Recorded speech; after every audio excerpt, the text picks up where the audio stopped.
Et vous, le restaurant est excellent, je suis déjà venu. Vous aurez un très bon ftor, c'est de grande qualité. Alors, Marcine m'a dit, écoute, on organise cette réunion pour stimuler les troupes à faire de la réfractive. Alors, stimuler les troupes à faire de la réfractive, c'est pas commencer par vous parler de complications et de la sécheresse oculaire. Donc, si tu me permets, Marcine, on va parler de choses parce que le sujet est celui-là. Et demain, on essaiera de rappeler à quel point la chirurgie réfractive marche. Parce que, comme on n'a rien à dire, on parle que des complications, on parle que des problèmes. Parce que dire « je l'ai opéré, il a 10 dixièmes », ça ne fait sourire personne. Mais c'est ça la vérité. La vérité en chirurgie réfractive, pour les myopes de -2, pour faire large, ou de -1,50, c'est-à-dire ceux qui ont quand même besoin de leurs lunettes. Vous voyez, moi j'ai perdu mes lunettes, j'ai acheté des lunettes loupe à la pharmacie avant de voyager, des plus de 50. Je vois rien, je vois trouble, je vois assez pour me déranger. Donc un myope de -2 ou -2,50, il voit mal. Voilà, je le réalise qu'il voit mal. Un myope de -2,50, je lève mes yeux, il voit mal. Et donc, de -2 à -6, -7, -8, 99,9% des patients sont ravis du résultat qu'on leur apporte. Donc, il faut quand même avoir ça présent en tête. Donc, on va parler des problèmes de surface oculaire parce qu'en effet, les problèmes de surface oculaire sont considérés par les Américains et pas par nous, en Europe, par la principale complication de la chirurgie réfractive. Parce qu'en effet, la sécheresse lacrymale post-opératoire, c'est quelque chose qui est obligatoire. C'est pas quelque chose... D'abord, une majorité de ceux qui viennent nous voir, c'est parce qu'ils supportent plus leurs lentilles. Donc c'est des gens qui étaient habitués à ne plus porter de lunettes, qui sont obligés de les reporter. C'est notre clientèle principale. Un client sur deux qui vient nous voir, en tout cas en France, c'est quelqu'un qui était content avec ses lentilles, qui ne peut plus les porter. Et pourquoi? C'est parce qu'il a le sec. Donc on va l'opérer et lui provoquer une nouvelle sécheresse. Et on va en parler. Donc la sécheresse oculaire après LASIK, elle est obligatoire. Pourquoi? Les jeunes, j'écoute. Tu es interne. Alors je t'écoute, justement. On a 1h30 à tuer d'ici le phtor. Donc il faut qu'on la fasse, il faut qu'on l'amortisse, parce que sinon je vous le fais en un quart d'heure et c'est réglé. Et je raisonne de plus. Alors vas-y. Pourquoi?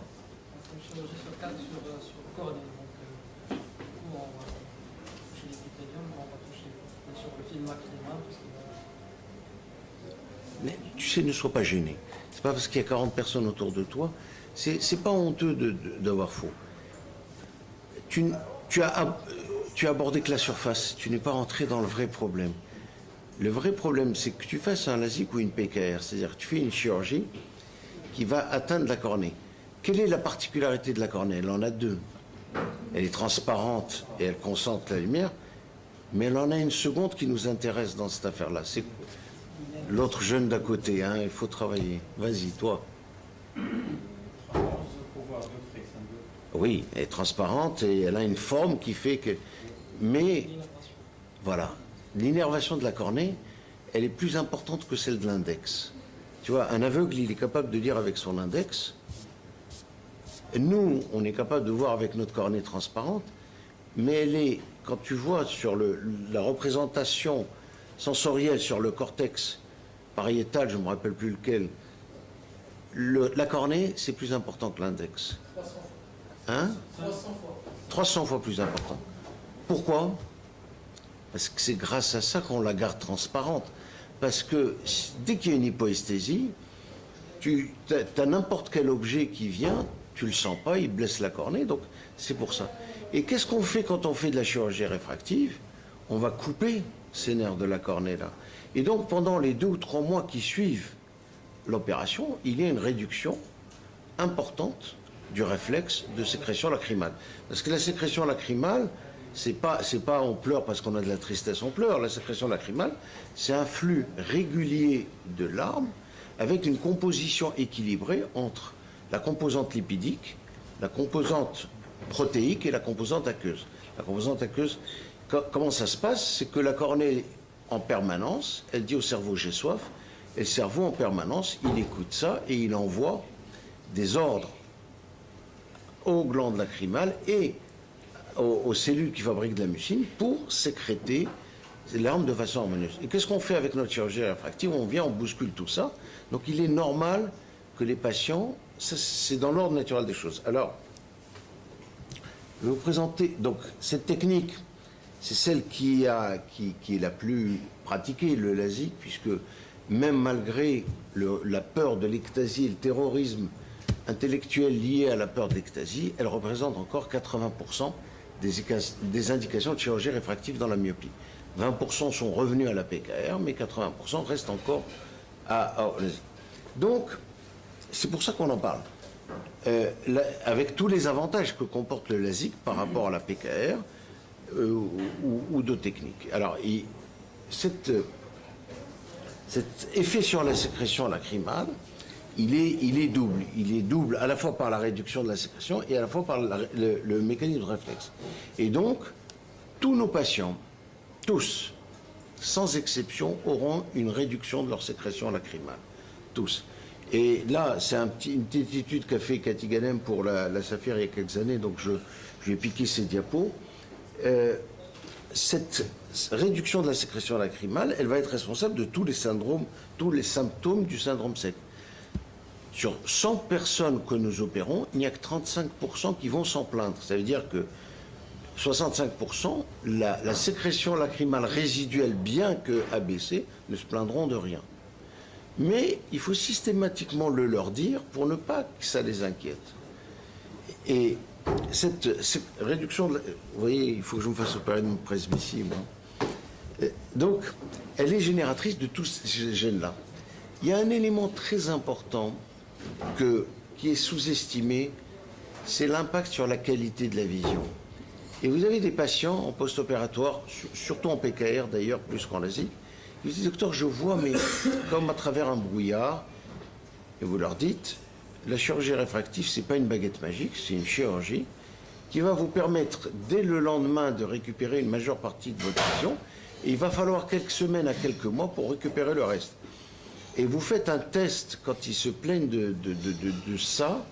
Vous prenez un flacon de Filarme ou, je sais pas, d'acryocérum, un flacon d'eau, vous leur donnez un coup d'arrosage dans la cornée de chaque côté, vous leur dites cligner 3 fois, et vous leur faites relire l'échelle d'acuité où vous avez du mal à lire. Et tous vont vous dire, docteur, je vois beaucoup mieux. Et c'est comme ça que vous leur expliquez l'effet de la sécrétion lacrymale. Et l'effet de la sécrétion et de la surface, on l'étudie plus aujourd'hui parce que, comme toujours, c'est la préoccupation liée au problème qui fait qu'on l'étudie. Et c'est surtout vrai, non pas dans cette chirurgie réfractive cornéenne qu'on connaît bien et pour lequel ces problèmes sont analysés depuis 20 ans, mais surtout pour les implants multifocaux. Quand ils ont une mauvaise sécrétion lacrymale, une mauvaise fonction lacrymale, l'implant multifocal marche moins bien. Et donc, vous voyez, c'est pour ça qu'on l'étudie et que maintenant on fait des bilans quand on fait des implants multifocaux pour la sécrétion lacrymale. Bilan qui se résume 9 fois sur 10 à un coup d'œil à la lampe enfante, hein, parce que soit ils ont un film lacrymal normal, mais s'ils ne l'ont pas, vaut mieux l'explorer avant de prescrire un implant multifocal. Donc, vous voyez, voilà, grosso modo, tous ces problèmes liés à la surface. La surface, la qualité des larmes influe sur la qualité de la vision, et la qualité des larmes influe sur le confort. Alors, vous connaissez tous les syndromes secs, je ne parle même pas de réfractifs, qui viennent vous casser les pieds et qui vont voir le premier, le deuxième, le troisième ophtalmo en disant « il m'a prescrit ça, j'ai rien vu ». Le deuxième, s'il est honnête, il va leur dire « écoutez, vous avez un syndrome sec ». Et on n'a pas de traitement puisqu'il n'y a pas de médicament qui restaure la fonction des larmes. La seule chose qui existe, c'est d'essayer de substituer à des larmes dégradées un collier, alors quelle que soit la marque. Et c'est pour ça qu'il y en a autant, c'est qu'aucun ne marche vraiment puisqu'aucun n'a une vraie composition de larmes. Et donc il y a ceux qui sont un peu plus aqueux, un peu plus lipidiques. Chaque semaine, il y a un labo qui vient vous voir avec un nouveau produit en disant avec celui-là, au syndrome sec, ils sont guéris. C'est pas vrai. Rien ne remplace les larmes normales, et malheureusement, ces larmes normales, elles sont dégradées après post-opératoire. Mais maintenant, là, c'est une étude qu'a fait Cathy, qui a qui a pris un certain nombre de patients. Elle leur a fait un bilan lacrymal avant, un bilan lacrymal après. La Zika, c'est juste pour valider ce qu'on soupçonne tous comme ça au pif, puisqu'on sait qu'on touche au nerf de la cornée. Elle l'a démontré. Donc elle a pris des patients préopératoires, des gens normaux, elle leur a fait un bilan lacrymal à tous.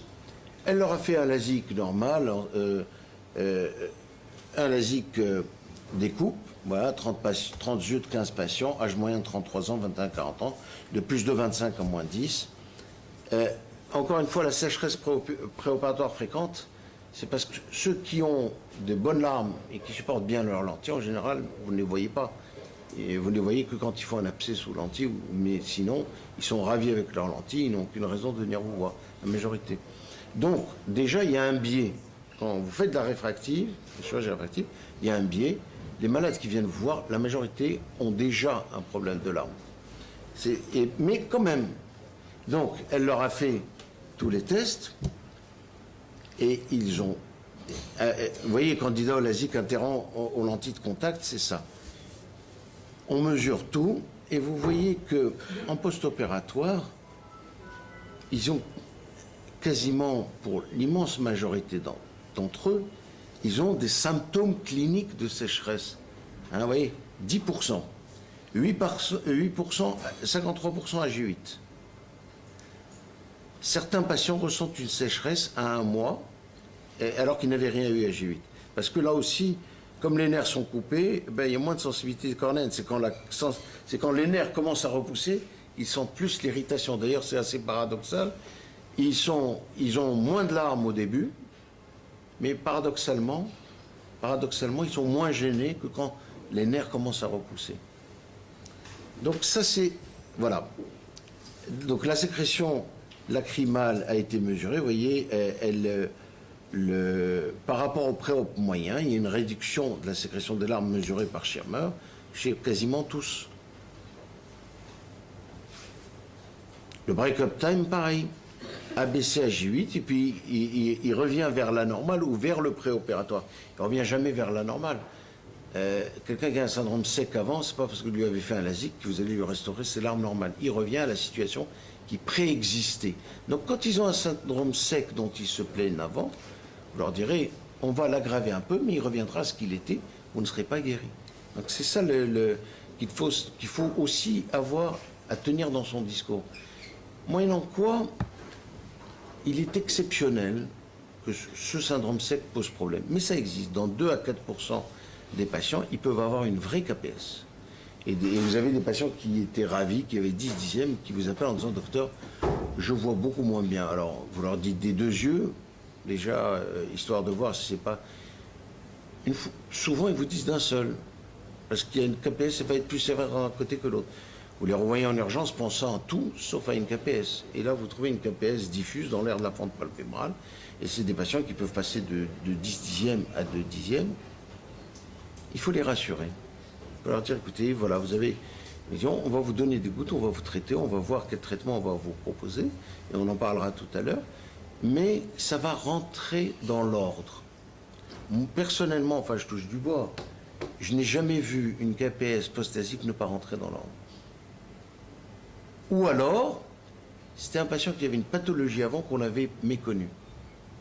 On a vu des polyarthrites rhumatoïdes opérés, et il ne l'avait pas dit au médecin, l'ophtalmo l'a opéré, des maladies de Crohn, il y a des maladies qui ont une conséquence sur la sécrétion des larmes, et des fois le patient ne voit pas quel rapport il y a entre des diarrhées avec des hémorragies, comme dans une rectocolite hémorragique, et ses yeux. Donc il ne pense pas forcément à le dire, on ne pense pas forcément à poser toutes les questions, vous savez, des fois on voit les malades... en vitesse. Et ça, par contre, ça peut poser des réels problèmes. Mais ça, c'est parce qu'on a fait l'erreur de méconnaître une pathologie lacrymale sévère préalable à la chirurgie. L'acné rosacée, des fois où ils ont un visage quasi normal, mais en fait, ils ont une vraie acné, vous passez à côté. Et là, ça peut avoir des conséquences. Mais en dehors de ces cas-là particuliers, je n'ai jamais vu une KPS, même sévère, après chirurgie réfractive, ne pas rentrer dans l'ordre entre 1 à 3 mois. Alors, quand ils se retrouvent, alors qu'ils sont jeunes et actifs avec 2 ou 3 semaines avec 2 ou 3 dixièmes, ça peut poser des problèmes. au travail, etc. Mais bon, ça fait partie, et encore une fois, ça représente un pourcentage vraiment faible. Donc, ça, c'est pour vous dire la particularité. Hein. Donc, vous voyez, à 3 mois, quand vous relisez la littérature, ils récupèrent tous leur situation de départ. Hein. Sinon, ce serait une nouvelle indication du traitement du syndrome sec que de leur faire un LASIK. Hein, vous voyez, donc ils récupèrent ce qu'ils avaient avant et pas mieux. Alors subjectivement, comme ils s'améliorent, ils pensent qu'ils c'était mieux qu'avant. Il faut les laisser croire ça, mais quand ils le croient. Donc, voilà. Alors, avant d'avancer plus loin, parce que parler de surface, voilà, on en parle. Est-ce que vous avez des choses dont on veut parler avant d'aborder demain comment démarrer pour les débutants? Sur ça, ou sur autre chose, hein, parce qu'on a du temps. On a 1h30 maintenant. Belka, il a 20 minutes, donc je lui bouffe la parole. Non, mais allez-y, justement, il faut la chirurgie réfractive. Je comptais vous raconter cette histoire demain, mais pour ceux qui ne seront pas là demain, je la raconte aujourd'hui. À la clinique de la Vision, à Paris, ça fait presque 20 ans que nous avons ouvert. Et donc, on a vu venir des jeunes après nous. Il y a Alors, la seule chose rassurante pour les vieux que je suis, c'est qu'on reste dans le groupe de tête de ceux qui en ont le plus gros volume de chirurgie réfractive. Donc, comme on y a cru et qu'on a monté cette structure et qu'on y a cru, on garde un volume Mais on voit arriver des jeunes. Et parmi ces jeunes-là, il y a plusieurs profils de jeunes. Il y en a un qui est pour moi une déception totale que connaît Belka, qui est un ancien chef comme moi de l'Hôtel-Dieu, qui a une formation sur la réfractive béton, c'est-à-dire qu'il a tout vu. Il a vu les emmerdes, il a vu les cas simples, il en a opéré un paquet. Et quand il en a fait un dans le mois, on lui déroule le tapis rouge à l'entrée de la clinique parce qu'il mesure 2 mètres. On dit ah, Marc, heureusement que tu es là parce que sans toi, on fermait la clinique. Donc celui qu'on croyait qui allait carrer. Et en plus, il n'est pas installé dans une grande ville où on est 100 à s'entretuer. Il est installé dans un endroit où il ne sait pas où mettre les malades. Les patients, il fait 30 cataractes dans la semaine, il est plein comme un œuf, mais il fait une réfractive par mois, voire tous les 2 mois. En parallèle à ce jeune homme-là qui est brillant par ailleurs, et brillant en réfractive. C'est pas quelqu'un à qui la réfractive fait peur. Je pourrais lui confier mon œil à me faire un LASIK, sauf qu'il, comme il perd la main, je vais peut-être la confier à quelqu'un d'autre. Mais il avait tout pour. En même temps que lui, se sont installés, d'ailleurs à 30 km de lui, donc ils vont lui bouffer, 2 petits jeunes qui ont monté un énorme plateau technique, qui reçoit des dizaines de malades, et ils ne sont même pas à 1 an d'installation, ils en amènent 3-4 par mois. Ils font déjà 4 fois plus que lui, qui lui termine. Et il y en a un autre qui est installé à Reims. Reims, c'est à 150 km de Paris. Donc les patients, pour venir se faire opérer, ils prennent le train, alors qu'il y a des centres à Reims et que l'hôpital public de Reims vient d'investir dans un plateau de chirurgie réfractive. Et lui, il a la main, il faut de temps en temps la lui tenir, mais il opère maintenant. Il vient une fois tous les 15 jours, il en amène 8 ou 9, voire 10 par jeudi. Un jeudi sur 2. C'est-à-dire que c'est quelqu'un qui fait 18 patients par mois. Ben, c'est quoi la différence entre ces 3 groupes-là? Celui qui en fait le plus, c'est celui qui n'avait aucune formation de chirurgie réfractive. Mais c'est quelqu'un qui croit à la chirurgie réfractive, qui s'y est mis et qui sait en parler à ses patients pour les motiver. Et les indications de chirurgie réfractive, on sait que ça marche. On nous fait parler des complications parce qu'il faut parler des complications, sinon on n'a rien à dire.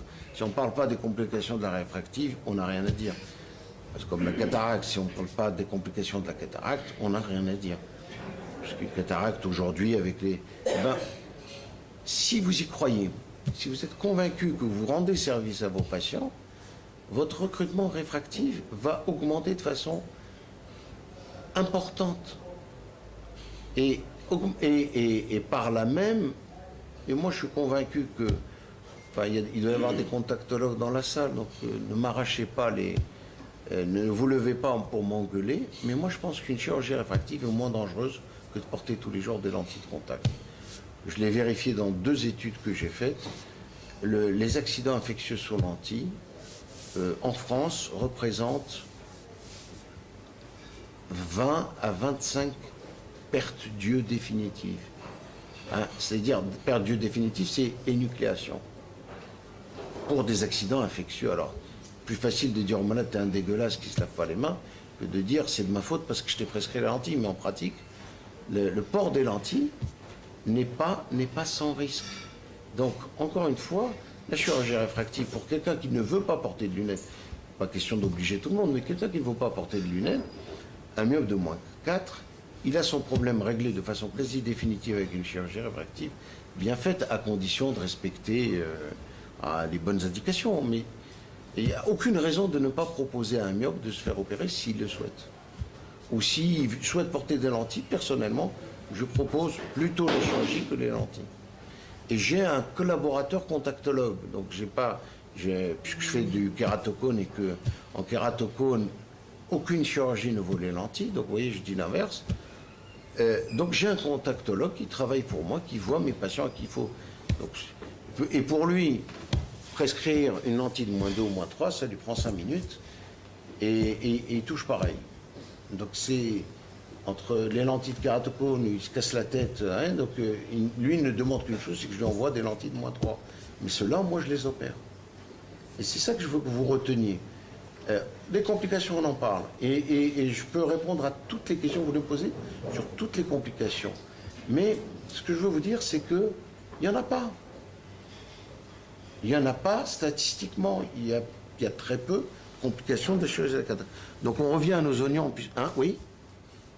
Je t'écoute. Quelle est ta recette? Comment vous parlez aux malades? Je ne suis pas le mieux placé parce qu'on me les envoie pour ça. Et les patients viennent me voir pour ça. Donc je ne suis pas le mieux placé. Et à la limite, je pourrais faire venir le gars de Reims, lui, il a un secret. Il sait leur parler. Mais il y a une chose qui est sûre. Non, il y a une chose qui est sûre parce qu'on le vit soi-même quand on voit des patients réfractifs. Si vous êtes bien luné, si vous n'avez pas vu de complications dans la semaine ou dans les 15 jours de chirurgie réfractive, vous faites beaucoup mieux votre vente. Et la vente, c'est d'être convaincu. Il n'y a pas de secret.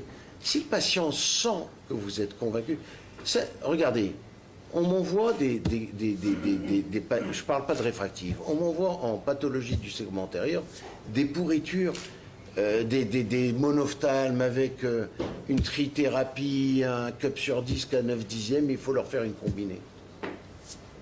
Quand vous leur expliquez loyalement les choses, parce que vous êtes convaincu, vous leur dites, écoutez, si on ne vous opère pas, vous perdez l'œil, mais on n'a pas le choix, il faut l'opérer, ça comporte des risques, on va faire en sorte de faire de notre...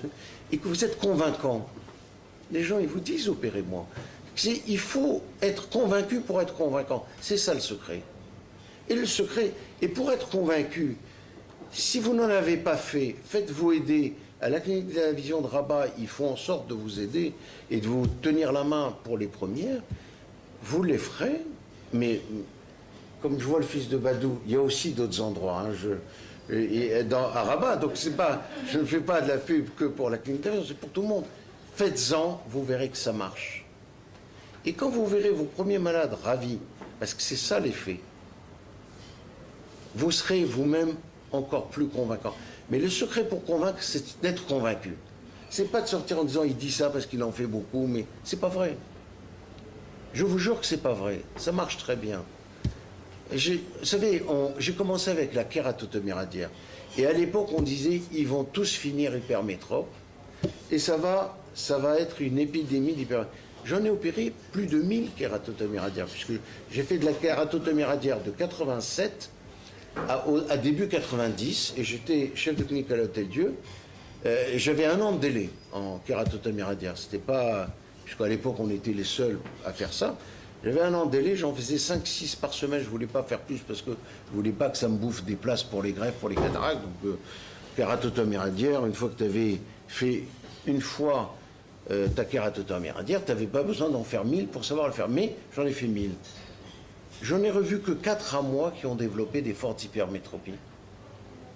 Donc, même les complications qu'on vous rabâche et avec lesquelles on vous fait peur, ne sont pas vraies. On a, à la clinique de la vision de Paris, on atteint bientôt le 100 millième œil opéré. On a eu des complications. On a tous eu des complications. Moi, j'ai eu trop de complications graves, des SOS un peu dramatiques qui sont rentrés dans l'ordre avec un traitement. Je crois connaître une ectasie à moi. Ça, j'en suis presque sûr. J'en ai probablement une deuxième. Et il y a celle que je ne connais pas. Mais Pietrini et moi, on a communiqué sur le traitement des ectasies. Lui, il en a fait une centaine. Moi, j'en ai fait une vingtaine. Ça fait pas... Sur les centaines de milliers, les millions opérés, puisqu'on opère 150 000 réfractifs par an, ça représente moins de 1 pour 3 à 5 000. Alors évidemment, il y a ceux qui ont opéré des kératocones sans s'en rendre compte, parce qu'à l'époque, on ne connaissait pas aussi bien le problème de l'analyse de la topographie. Mais malgré tout ça, et parfois vous avez quelqu'un qui a une cornée normale qui va développer une ectasie. Ça, c'est toujours, pour celui à qui ça arrive, un grand coup sur la tête, parce que ça le calme, et ça calme ses ardeurs. Mais statistiquement, le risque est très faible. Or, aujourd'hui, opérer avec des machines de qualité, comme vous en avez à Rabat, comme il commence à y en avoir même dans des petites villes du Maroc. Hein. Marrakech est une grande ville, hein, attention. Il y en a dans des petites villes du Maroc. Donc, aujourd'hui, il faut intégrer la réfractive comme un élément de votre activité professionnelle, au même titre que les IVT. Et après, vous choisirez, pour chacun d'entre vous, quel profil vous voulez donner à votre métier, ophtalmologie généraliste ou ophtalmo spécialisé. Mais pour quelqu'un qui fait de l'ophtalmologie générale, faire de la réfractive fait partie de son activité. Et c'est dommage pour vous, parce que je crois que le prix d'une consultation, c'est entre 100 et 200 dirhams, je dis des bêtises. Une consultation d'ophtalmo. Bon, cher, plus cher que le tarif sécurité sociale français. Non, 300 dirhams. Eh bien, 300 dirhams, c'est-à-dire que c'est, en un malade de réfractive, c'est toute votre après-midi de consultation. Ça, c'est sur le plan financier. Et il ne faut pas voir ça que comme une façon de chercher à gagner de l'argent, puisque dans ces cas-là, on reste à l'hôpital, on est salarié. Si on a honte de gagner notre vie, il n'y a pas de honte à gagner sa vie. Et quand vous faites de la réfractive, vous ne gagnez pas votre vie en escroquant les patients, vous gagnez votre vie en leur rendant service. Vous leur rendez service. Quand un myope, vous l'opérez et qu'il voit très bien et qu'il n'a plus besoin de ses lunettes, vous lui avez rendu service. Donc c'est pas... Il ne faut pas avoir une vision... La vision hyper consumériste de la réfractive est mauvaise. C'est-à-dire, je ne pense qu'à l'argent, c'est une erreur. Parce que quand on ne pense qu'à l'argent, on fait mal son métier. Mais faire bien son métier, bien opérer ses malades, mérite d'être récompensé. Il n'y a pas de honte à ça. Donc, en réfractive, vraiment, c'est... Et en plus, c'est plaisant de faire autre chose que des lunettes. C'est plaisant de faire autre chose que... C'est quelque chose qui nourrit une certaine rupture de monotonie, parce qu'il faut apprendre à parler aux patients, ça oblige à faire des efforts. Et les efforts que vous faites en parlant aux patients de réfractive, vous seront bénéfiques pour les autres. Apprendre à parler aux patients, la réfractive est très formatrice pour ça. Tu vois, je diverge, mais on essaye de... Non, c'est important. Oui, je t'écoute. Il n'y a pas zéro risque. Tu dis, tu vas descendre de mes escaliers, tu peux finir par terre avec une fracture. Il n'y a pas zéro risque. Je vais vous raconter une histoire. L'année dernière, non, moi j'adore la pêche. L'année dernière, pour le week-end du 14 juillet, je pars avec un copain et on part à Dakhla. Pour vous, vous savez où c'est Dakhla. J'invite un troisième copain qui adore la pêche. Il me dit, mais ça va pas. Qu'est-ce que tu veux m'emmener là-bas? C'est au bout du désert, il y a le Polisario, tu veux me faire égorger? Ça va pas. Donc je vais, c'était le 14 juillet de l'année dernière, on va à Dakhla, on se fait un beau week-end de pêche. Je rentre, je lui dis, tu préfères aller à Nice? Tu te sens moins en danger à Nice? Voilà. Moi j'étais à Dakhla, lui il n'était pas à Nice, heureusement pour lui, mais ce que je veux dire c'est que l'accident fait partie de la vie. Le risque zéro, ça n'existe pas. Nous en plus, on leur fait signer, moi j'ai 15 pages sur les risques. C'est pas, je leur dis, Je leur dis pas, je leur donne 15 pages sur le rappel des risques. Il est écrit noir sur blanc dans mon document, vous pouvez perdre l'œil. Ah, tu peux pas leur dire plus. Et la phrase, elle est compliquée, les de Michael Assouline, il adore les phrases compliquées. C'est, rien ne permet de garantir, malgré une chirurgie parfaitement réglée, l'absence de complications qui puissent aboutir à terme à la perte de l'œil. Si tu leur as écrit ça en gros et en conclusion... C'est écrit sur le document? Ah, bien sûr. La perte. La perte de l'œil, c'est écrit noir sur blanc. Alors que c'est exceptionnel. Non, mais c'est pas ça, tu leur écris. Et moi, je leur dis, voilà, je vous ai parlé des complications, pas pour vous faire peur, parce que statistiquement, il n'y en a pas. Mais quand il y a une complication, 9 fois sur 10, on la gère. Je veux qu'on continue à me faire confiance. Je veux que vous sachiez que s'il y a une complication, je saurai la gérer. Parce que si je vous dis c'est rien du tout, s'il y a une complication, vous ne ferez plus confiance.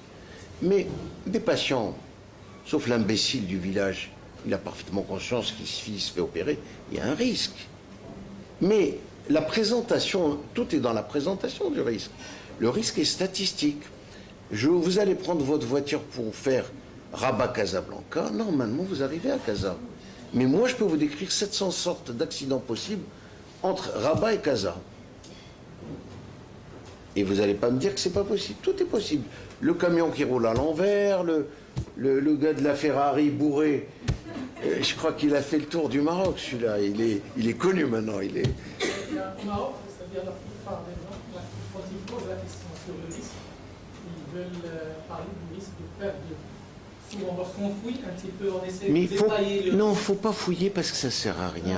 C'est-à-dire la question directe qui est posée, quand ils posent la question est-ce qu'il n'y a pas de risque, ils veulent dire est-ce qu'il n'y a pas de risque de perte. Et il y a la risque... Vous parlez des risques minimes.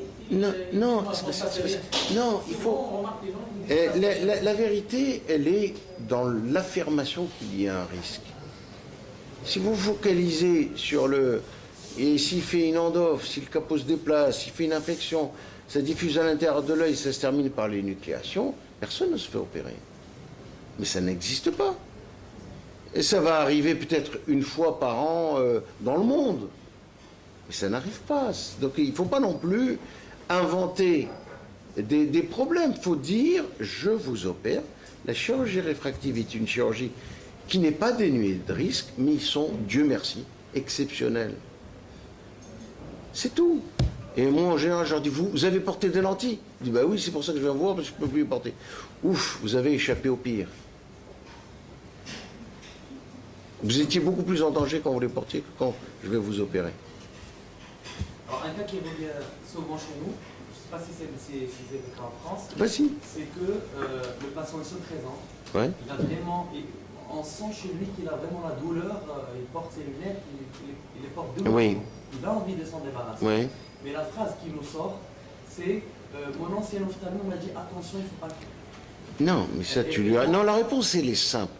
Tu lui dis, il vous a fait un bilan topographique. Et le gars, il va répondre, quoi? Vous avez les photos avec des tas de cartes de couleurs? Il va dire non. Alors comment il peut vous dire ça, puisqu'il ne vous a pas fait les examens appropriés?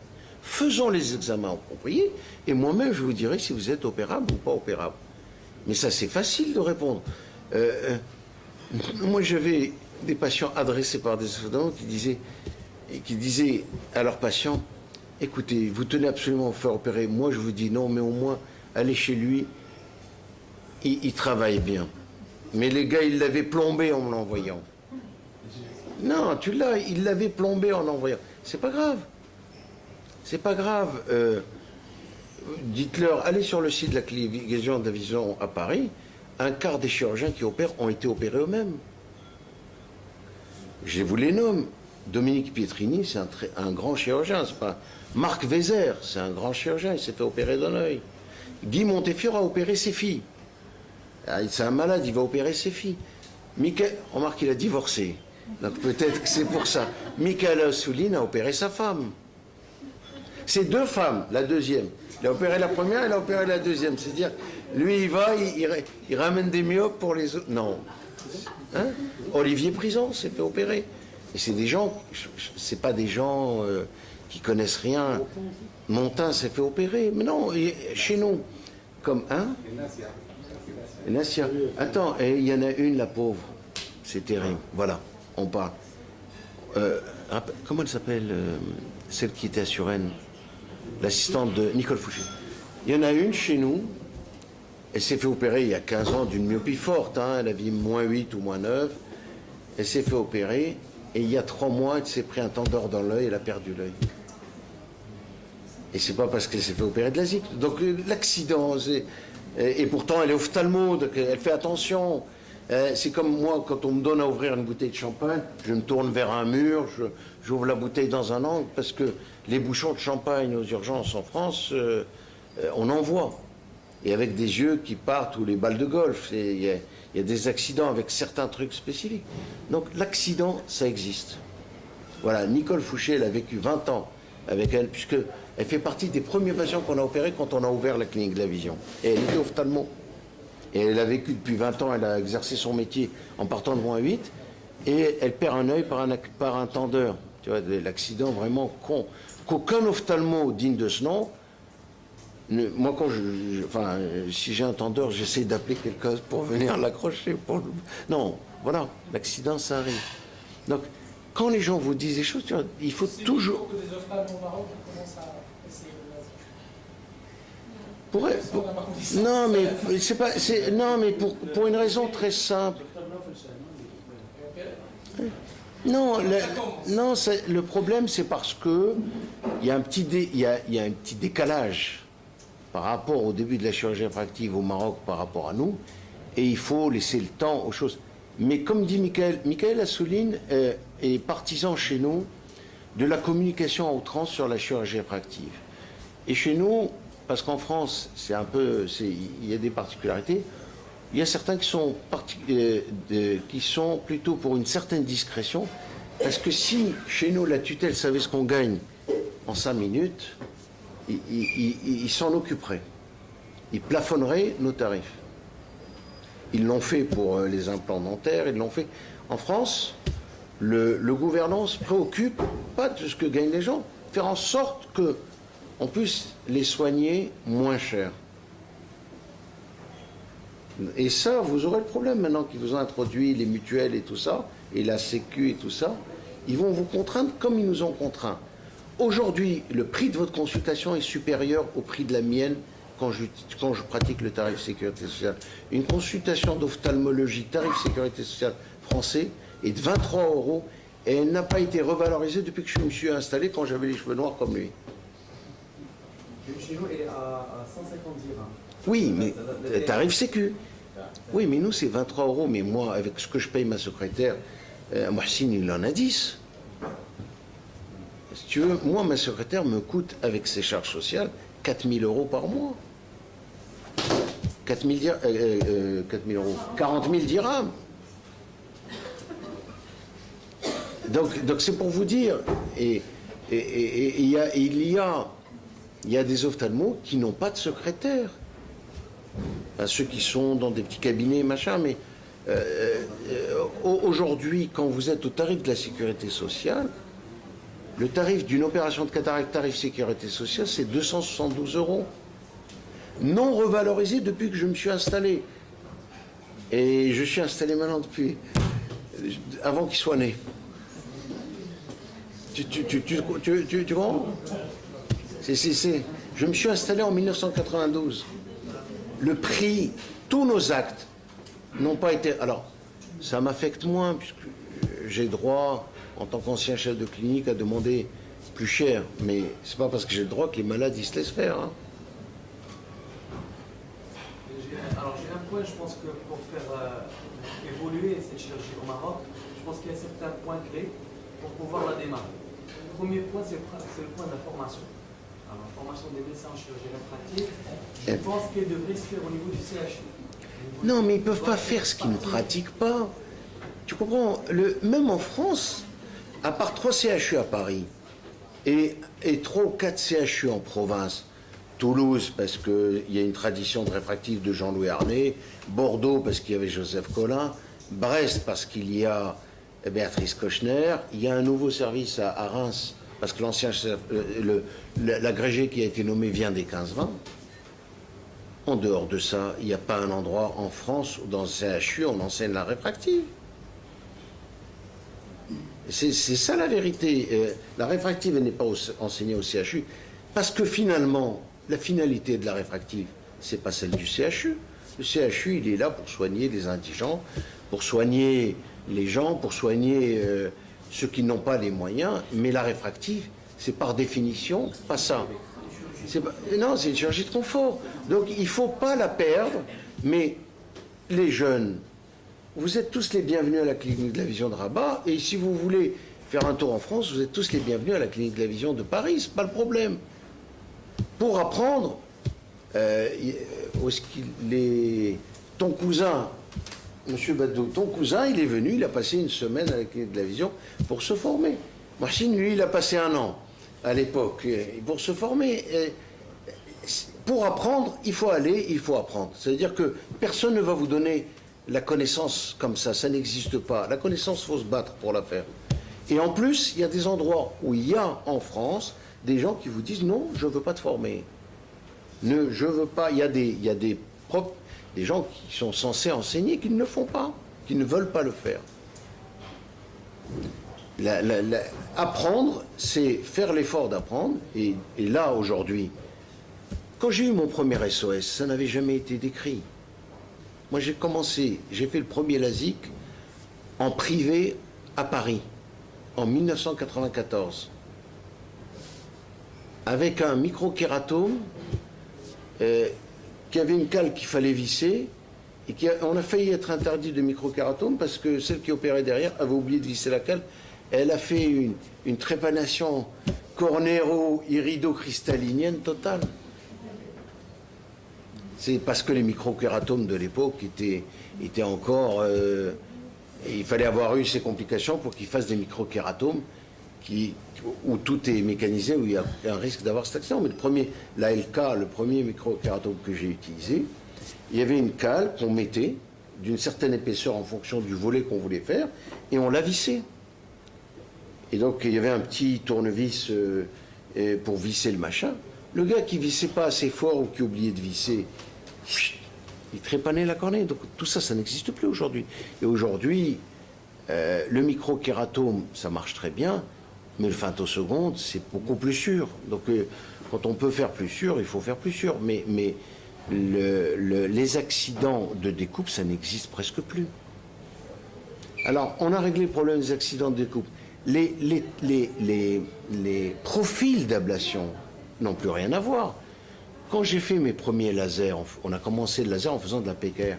On passait 5 minutes à hurler aux patients, ne bouge pas, ne bouge pas, ne bouge pas. Il n'y avait pas d'eye tracker.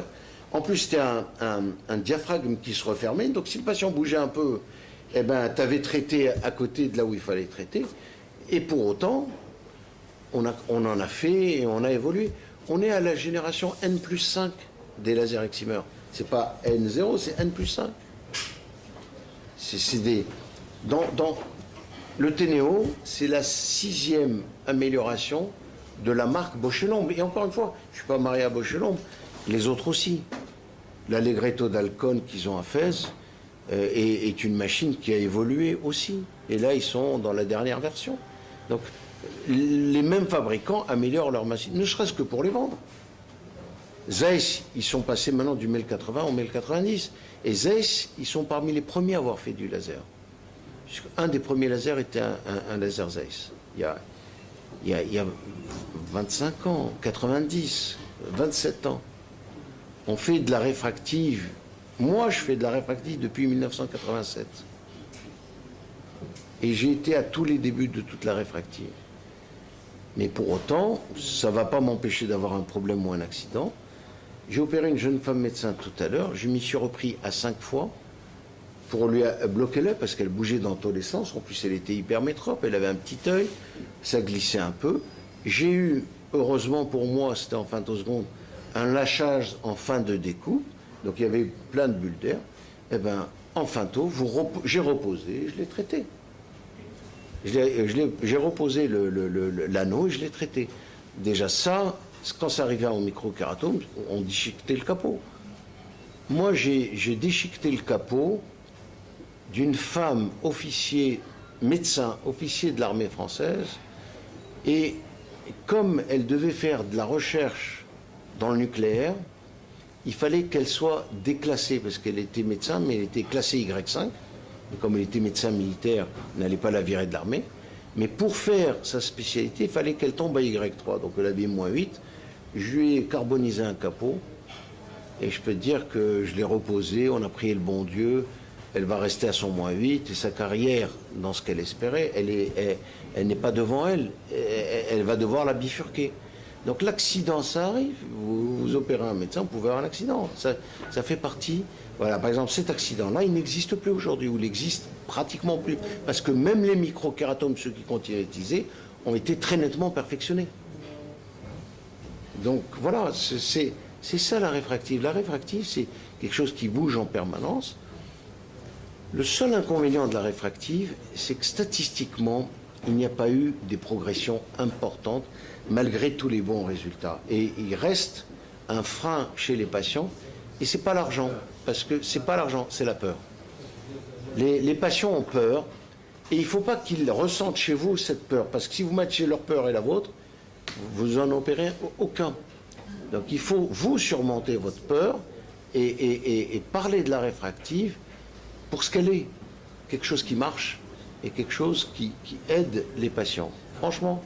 Justement, ce qui se passe au niveau des congrès, j'en avais parlé à la fois ici, c'est que pendant tous les congrès au Maroc, on parle des complications. Mais non, mais parce que sinon, tu n'as rien d'autre à dire. À la fois de complications et à la fois de controverses. Mais parce que en dehors de ça, pour organiser un congrès, il faut que tu... Voilà, Mohsin, il m'a demandé de parler de surface. Et on a discuté avant de venir du développement de la réfractive. Et donc c'est pour ça que j'ai un peu tourné ma communication. Parce que vous parlez de ça, c'est de vous dire, ah purée, si en plus elle sait qu'elle va me casser les pieds, je ne vais pas l'opérer. Mais c'est pas vrai. Les patients en chirurgie réfractive, il faut avoir avec eux une attitude toujours d'empathie. Quand il y a un problème, il ne faut pas lâcher son patient. Il faut s'en occuper. Il faut être présent. Il faut être avec lui. Et puis, il développera un syndrome de Stockholm. Il aimera celui qui l'a... C'est vrai. Il faut jamais... Quand un patient se plaint de quelque chose, il faut tout lui dire, écoute, c'est vrai.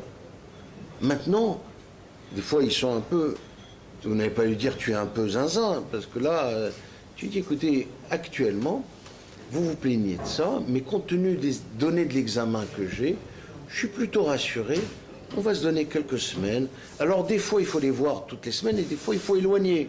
Et ça, c'est aussi un apprentissage. Mais si vous apprenez à les gérer comme ça, il n'y a aucune raison qu'ils ne soient pas contents. Et encore une fois, 9,5 fois sur 10, il n'y a rien à dire. Tu les opères, c'est un des rares métiers où les gens te font le chèque avec le sourire. Hein, ils te payent, le lendemain, ils reviennent. Ah, docteur, ça va. Ils sont contents, la majorité. Voilà, il y en a ici qui en ont déjà fait. Ça vous apporte plus de satisfaction que d'emmerdement. C'est ça la vérité. Je veux que les jeunes posent des questions, même en dehors de ce dont on vient parler, puisque on a le temps. Moi, je jeûne pas, mais j'ai bu, donc j'ai pas soif.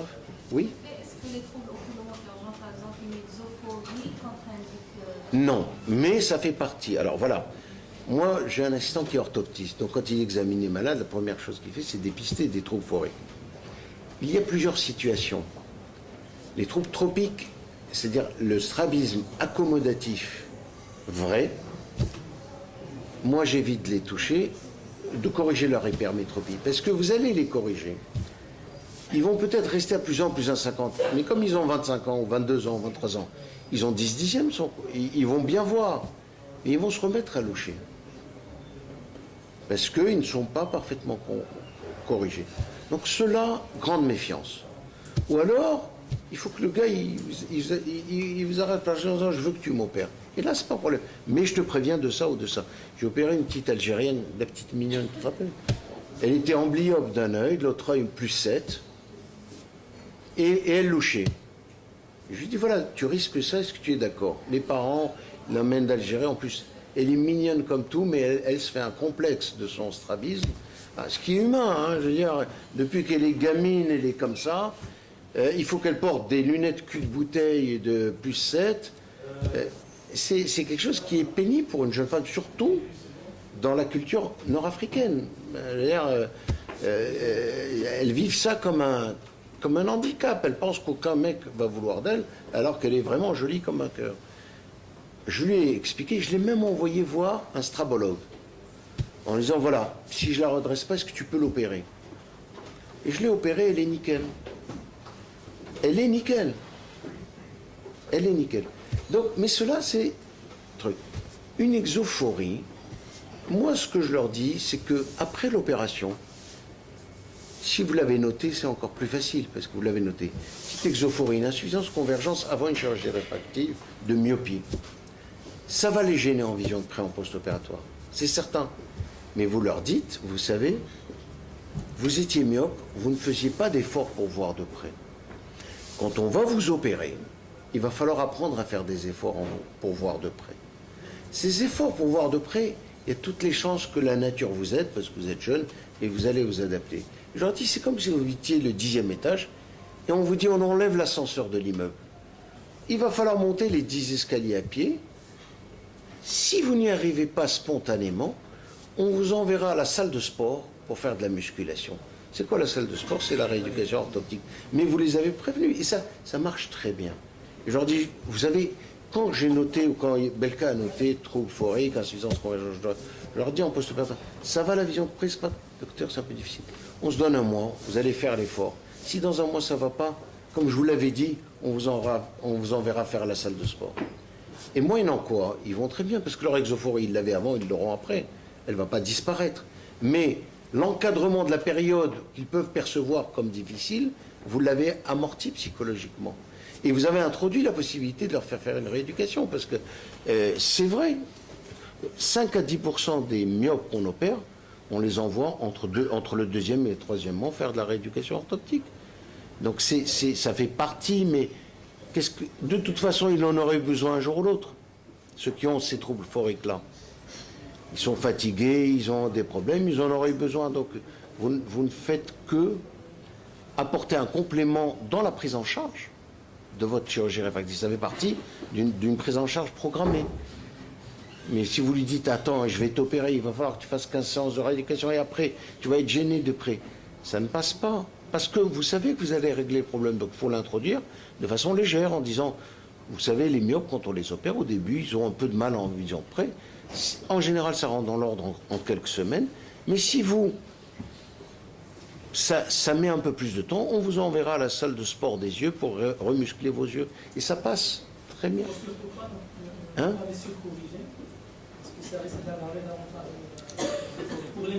Oui, mais là, tu rentres dans la chirurgie réfractive et ses subtilités. Et je préfère surcorriger un petit peu un myope. Un myope de 25 ans qui a plus 0,25, qui sera gêné à 42 ans au lieu de 45. Non. Il faut raisonner. La chirurgie réfractive, il faut rendre le patient content. Tu lui laisses moins 0,25, il n'est pas content. Tu vois, ça c'est les petites subtilités. Regarde, là, on a un chirurgien réfractif qui est un ancien chef de clinique, un type bon. Et il devait opérer le fils de quelqu'un d'important. Il me dit, Alain, ça t'ennuie pas d'être à côté des fois que... Je lui dis, mais t'as pas besoin de moi. Il me dit, non, non, ça me rassure. T'es là. Donc il opère le fils de quelqu'un et je vois la topo pré-op. Le gars était myope de -8, mais il avait une kératométrie à 40. Je lui dis, écoute, tu lui laisses au moins un œil myope à -1. Parce qu'il va avoir des aberrations de vision de près, il va te casser les pieds. Et donc il me dit, mais -1, c'est beaucoup. Je lui laisse moins 0,50 sur un œil, ça devrait. Je lui dis, tu l'as prévenu qu'il risquait d'avoir une sous-correction. Il est myope de -8, ça passera. Et en plus, un myope de -8 qui arrive à -1, il est ravi. Il me dit, il m'envoie 3 SMS par jour parce qu'il est gêné en vision de près. C'était prévisible. Parce qu'il avait une kératométrie plate. S'il avait une kératométrie à 44, il n'aurait pas eu ce problème. Donc ça aussi, ça fait partie des choses qu'il faut connaître. Mais il lui aurait laissé un œil à -1 ou -1,25, L'autre œil est métrope, il aurait été ravi, il ne lui aurait pas cassé les pieds. Il y a après des petites astuces qu'on apprend avec l'expérience. Mais le B.A.B.A., vous n'allez pas faire des myopes de -8 avec une kératométrie à 40 la semaine prochaine. Commencez par du -3. C'est comme, vous êtes jeune, mais c'est comme quand on faisait l'enseignement du début de la faco, on disait tu choisis une petite nucléaire qui se dilate bien, ne choisis pas une cataracte dense avec un noyau dur. C'est pareil, on démarre avec du malade facile, qui ont des grands yeux, où il n'y aura pas des microphthalmes, où il faut se battre pour rentrer l'anneau de contention, l'anneau de succion. Allez les jeunes, montrez que vous êtes capables de poser des questions. Ça y est, je vois derrière, parce qu'il y a des jeunes aussi derrière, rassure-toi. Je ne vais pas revenir vers toi. Mademoiselle, vous êtes orthoptiste ou ophtalmo? Oui. Eh ben alors pose des questions. Non, mais non, il ne faut pas avoir honte. C'est comme ça qu'on apprend. C'est en posant une question qui peut paraître un peu déplacée et en ayant la réponse qu'on apprend. Apprendre, c'est aussi dans la douleur. Il ne faut pas avoir honte, les jeunes, de poser des questions. Vous êtes à l'âge où on doit poser des questions. Soyez pas timide, allez-y. Même si elle est idiote, on l'apprend. Allez, allez, les jeunes à côté, tous les jeunes ophtalmos. Il y a un petit jeune barbu là-bas aussi, et une petite jeune à côté de lui. C'est bien, tu as amené du jeune, hein, c'est sympa. Non, mais c'est à votre âge, il faut s'enthousiasmer, il faut partir de l'avant. Et la chirurgie réfractive, pour vous, c'est un vrai challenge. C'est un vrai truc. Moi, je me revois à votre âge, j'étais un malade mental, parce que se lancer en faco contre l'avis de son patron et le former après, se lancer en chirurgie réfractive alors que on nous appelait les assassins. Quand j'ai démarré la chirurgie réfractive, on nous appelait les assassins. Des gens qui touchent à des yeux sains. On avait des réflexions désagréables. La seule chose que je regrette, c'est d'avoir arrêté la rétine quand ils se sont mis à avoir des super vitréotomes pour faire les membranes. À chaque fois que je vois un type à côté qui fait une membrane, j'ai envie de lui dire sois gentil, laisse-moi la faire. Tellement ça me manque. C'est de l'envie de faire du neuf. Il faut que vous ayez envie de faire du neuf. C'est comme ça qu'on avance. Il faut que vous ayez envie. Et la réfractive, c'est un outil de formation pour vous, parce que ça vous apprend, vraiment, ça vous apprendra à mieux gérer les autres malades. Parce que quand on opère une jeune femme ou un jeune homme de 25 ans, futur polytechnicien, pour quelqu'un qui a fait des études supérieures, c'est un challenge. Mais tu vas lui rendre service. Moi, j'ai dû opérer plus de 40 avocats. Genre, de toute façon, j'en ai 40 pour me défendre. À chaque fois que j'en vois un. J'ai opéré des magistrats, j'ai opéré un procureur. Je lui ai juste dit, les flics, vous me les envoyez au cabinet, pas à la maison. Mes voisins, je m'en fous, mais pas mes patients. S'il a un problème, il a éclaté de rire. Tu lui montres que tu es détendu. Alors, une question, est-ce que dans l'ophtalmologie de ville, chez vous en France, est-ce que les médecins proposent la chirurgie réfractive verbalement? Je vais te répondre. Il y a la catégorie qui disait que la chirurgie réfractive est dangereuse. Elle est plus vieille que moi, donc elle commence à s'approcher de l'âge de la retraite, et bon débarras. Parce que des gens qui sont assez cons pour ne pas se remettre en question, pour apprendre, tu as le droit de dire... Je donne un exemple. Moi, j'ai fait gynéco avant de faire ophtalmo. Et puis au bout de 6 mois, j'ai arrêté parce que c'était trop pénible. Et j'ai eu la chance de trouver une merveilleuse spécialité que l'ophtalmo. Mais moi, j'ai passé l'internat pour être gynéco. Eh bien, les gynéco, ça comporte aussi des risques. Comment? Eh bien, ces risques-là, aujourd'hui, dès qu'il y a une mort en couche en France, le procureur est saisi. Les flics viennent, saisissent les dossiers dans l'heure. C'est-à-dire qu'il y a une mortalité, il faut la déclarer. Le procureur envoie les policiers à la clinique. Tu imagines ce que c'est difficile de faire la gynéco dans ces conditions-là? Mais est-ce que la gynéco va s'arrêter? Elle ne va pas s'arrêter. Il y aura toujours des gens. Eh bien, surmonter ces stress-là, ça fait partie de notre métier de médecin. Hein, le métier de médecin... Aujourd'hui en France, quand tu es de garde, tu n'as pas le droit d'aller travailler dans ton service le lendemain. Et en plus, les chefs de service te renvoient parce qu'ils ont l'ordre direct de la direction. Parce que s'il y a un problème, l'assurance ne couvre pas l'interne. Garde d'affilée et que tu allais opérer. Ça t'apprend à opérer dans des conditions et à travailler dans des conditions difficiles. Est-ce que dans notre vie de tous les jours, on n'a pas à affronter, celui-là, sa femme vient d'accoucher, il n'a pas dormi pendant 3 nuits, est-ce qu'il va arrêter d'opérer pendant 1 mois sous prétexte qu'il dort mal la nuit parce que son bébé pleure? Non. Donc il faut apprendre, quand on fait de la chirurgie, quand on fait un métier, il faut apprendre aussi à faire face aux situations de difficulté. Si tu as une rupture capsulaire et le noyau qui va au fond, si tu te mets à paniquer, tu ne vas pas rendre service à ton patient. Donc il faut apprendre à gérer, ça fait partie de notre métier.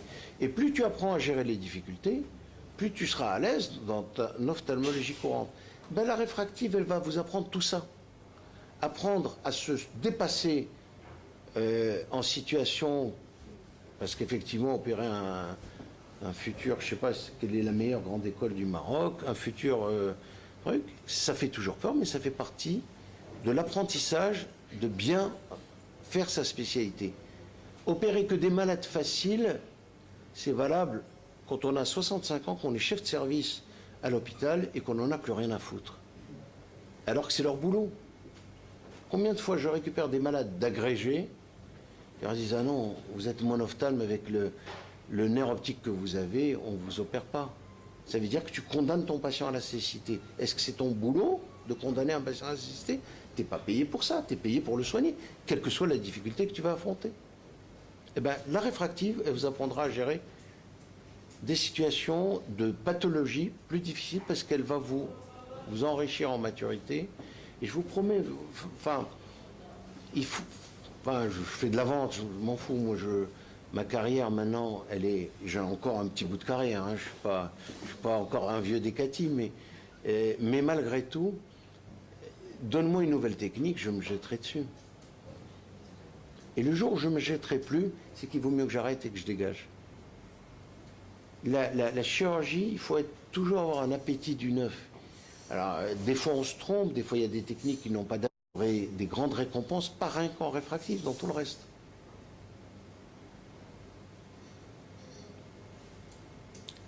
La petite, ils auraient dit, papy, j'aurais payé pour l'opérer demain. Tu vois ce que je veux dire? J'étais prêt à dire, je participe pour... Il y aura la transmission demain pour ceux qui vont venir. Non, tu comprends, voilà, il y a des situations, on a des situations... Hein? On opère demain, tout mais il faut avoir cette envie dans le métier. Alors, ça s'apprend, ça s'éduque, mais si vous ne l'avez pas, je parle vraiment aux jeunes, si vous ne l'avez pas, vous passerez à côté de beaucoup de choses, parce que là on parle de la réfractive, mais demain il y aura peut-être je sais pas quoi, vous en aurez peur. Il ne faut pas avoir peur. Notre métier, c'est d'apprendre pour aider nos patients, tout le temps. Tu vois, je fais de la philosophie. Alors maintenant, on va faire amener un imam qui donne une petite parole de Coran et on va bouffer. Il reste encore du temps. On va faire parler le frais. Ben écoute, avec ta barbe et... Voilà. Non mais vas-y, tu enlèves, vous voyez, tout à l'heure je vous ai demandé de poser une question, mademoiselle. Mais il ne faut pas avoir peur de poser des questions. C'est vraiment... il faut avoir peur de personne. Vous êtes interne en ophtalmo, ça veut dire que vous avez fait des études brillantes. Votre cerveau vous a permis de passer le bac, de faire les études de médecine, d'être résidente en ophtalmo. Rien ne doit vous faire peur. Non, mais je vous le dis, il faut pas... Alors après, de temps en temps, on se casse la gueule, mais ça fait partie de la vie de se casser la gueule. Celui qui a aucune complication post-opératoire, c'est celui qui n'opère pas. Et c'est la vérité. Celui qui n'a pas physiquement, mettez-vous à sa place. Celui qui suit sa mère depuis 20 ans, il lui dit, t'as raté ton œuvre. Je calme, je dis, vous ai expliqué, etc. J'ai appelé le type, je lui dis, écoute, si on va devant le tribunal, c'est toi qui seras. C'est toi qui seras condamné. Parce que ça fait 20 ans que tu lui donnes des doutes et que tu as laissé arriver à cette situation. Un expert normalement constitué te condamne à tous les coups. moi je n'ai fait que récupérer ta nerf. Alors apprends au moins à parler au patient. Il vous a raté. Pas raté. J'ai fait de mon mieux et ça n'a pas marché. Et le fils a fini par le comprendre. Mais simplement au départ, il est arrivé avec les deux bandes box dans chaque main. Et il n'avait pas fumé le genou. Alors, il y a beaucoup de patients qui se Tu es présentent. jeune, toi. Tu as vu. Il y a beaucoup de patients qui se présentent en consultation normale. Après, je peux t'envoyer une photo, mais pour leur montrer la photo, la fille qui vont. Celle-là. Moi, personnellement, au début, quand j'avais commencé, je l'envoie à quelqu'un. je répondais un petit peu. J'ai pas de. Tu n'as pas d'internet ici. Je leur dis, vous faites la topographie. Absolument. Et après la topographie, Ça fait plein d'écouter. Je sais pas, moi je veux le C'est multicable. exactement ce que je leur réponds. Tu l'as Je leur pas. réponds, vous savez, il se trouve que moi au cabinet, Juste le câble de je n'ai pas de topographe, mais c'est pour des raisons de conseil de l'ordre, parce que pour pouvoir avoir le droit en France de travailler dans plusieurs endroits, c'est normal, tu ne vas pas le faire, tu vas perdre ses copains. Sécurisé, c'est bon. Donc il faut toujours avoir une réponse qui est Nous positive, n'avons pas pu. mais en disant conditionnel. au conditionnel, voilà, je ne veux pas te C'est la même. donner l'eau à la C'est le même. C'est le même cas. Je te dis, je ne peux pas t'opérer. Cette fois-ci, on parle d'un sujet un petit peu différent, l'imagerie de la surface oculaire. Donc c'est un petit peu vaste comme sujet parce que ça englobe pas mal de choses, et surtout pas mal de choses dans la thérapeutique. Donc Alain vous a parlé tout à l'heure de la sécheresse oculaire, en fait, en pré- ou en post-chirurgie de la réfractive. C'est la symptomatologie qui est liée à la surface oculaire qui va nous pousser à réaliser de nouvelles explorations, en fait. D'accord ? Donc en cause, c'est quoi? Eh bien, c'est la sécheresse oculaire qui va être délétère sur la qualité de vision. Et j'insiste, en fait, c'est ça en fait qui nous pousse. C'est la qualité de vision qui va être détériorée par cette sécheresse oculaire. Donc, Marcel m'avait demandé de faire quelque chose sur la surface oculaire en imagerie. Vous avez ici sur cette image à peu près le résumé total de la manière de pouvoir faire de l'imagerie de la cornée avec différentes méthodes. Vous avez les méthodes, en fait, on va dire low cost, c'est la lampe à fente. Donc vérifier une surface oculaire avec une lampe à fente, une forme de cornée. Vous avez des imageries en fait histopathologiques, où là on rentre vraiment dans l'histologie de la cornée en fait, donc c'est un voyage à l'intérieur de la cornée, avec les microscopes spéculaires, les interféromètres pour les larmes par exemple, pour pouvoir quantifier la teneur des dents de l'évolution en larmes par exemple. Il y a les microscopes spéculaires, les confocaux pour la cornée, la tendinométrie pour l'humeur aqueuse et l'angiographie pour l'iris par exemple. Vous avez aussi l'imagerie dite anatomique, c'est l'OCT pour le segment antérieur, l'UBM. L'imagerie optique fonctionnelle, donc vous avez tout ce qu'on a pour le bilan pré de chirurgie réfractive, donc la topographie, la bérométrie, la papillométrie, la reconnaissance du limbe de l'iris, etc. Et l'optique adaptative, qui est différente en fait de la bérométrie. Donc voilà à peu près un panel de ce qu'on peut avoir pour faire de l'imagerie du segment antérieur, mais là on va plus se mettre sur la surface oculaire. Donc pour la surface oculaire, eh bien, la première machine avec laquelle, la plus simple, on pourrait étudier la surface de votre cornée, donc en fait c'est le topographe. Pourquoi? Parce qu'il va projeter des mires et de la lumière sur votre surface oculaire, et si en fait cette surface oculaire est perturbée, votre topographie sera aussi perturbée. Parce que le premier dioptre que rencontre la lumière, c'est les larmes. Donc là, je vous ai mis un panel de tous les topographes qu'on a depuis l'année dernière. Hein. Voilà, donc projection donc, des mires de Placido. Et si les mires sont trop déformées, soit c'est un patient qui a une cornée irrégulière, soit c'est un patient qui a une cornée donc, avec un astigmatisme important, ou bien un kératocone, ou si les mires sont déformées, c'est que le patient a un souci au niveau, au niveau en fait de son film lacrymal, donc qui perturbe en fait l'image du topographe. Et ça, ce sont les artefacts de reconstruction de cette image topographique. Donc pour la topographie, vous allez avoir une représentation colorimétrique. Donc, vous connaissez tous le principe de la topographie, je ne vais pas revenir dessus aujourd'hui. Donc on a ce petit sablier qui vous indique l'astigmatisme, et on a des échelles qui vont être standardisées, avec des couleurs chaudes pour les zones bombées, froides pour les zones plates, et vertes, c'est la moyenne avec laquelle on va comparer la cornée du patient avec le système de la topographie. Donc vous avez aussi plusieurs échelles normalisées, ajustées, bon, ça ne rentre pas dans le détail aujourd'hui. Avec des cartes, on obtient donc des cartes sagittales ou des cartes tangentielles. La carte tangentielle, elle, c'est celle qui nous intéresse le plus, parce que c'est celle qui va donner une représentation réelle du rayon de courbure. Donc elle va être très sensible aux variations de courbure. D'accord?